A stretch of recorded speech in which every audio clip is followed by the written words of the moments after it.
కిరణ్ గుణం పడుకుంటారు ఏంటండి? నేను పని చేస్తాను ఇప్పుడు బాబు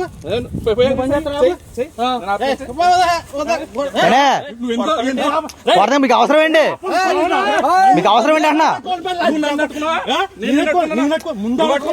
మీకు అవసరం ఏంటి? మీకు అవసరం ఏంటి అలా?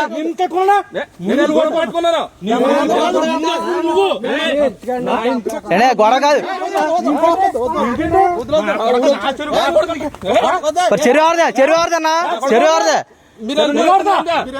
మా చెరువు గడికి మీరు పర్వండి. మా చెరువు వచ్చి గొడవ మీరు గొడవ పెట్టుకోవద్దు. నీ ఊరు కాదయా? నీ ఊరేంటి? మా పొలం ఇది. మా పొలం మీద మీ తాతని తెచ్చుకో. మీ తాతని తెచ్చుకో. మీ తాతని తెచ్చుకో. మీ తాతని తెచ్చుకోయా. మీ తాతని తెచ్చుకో.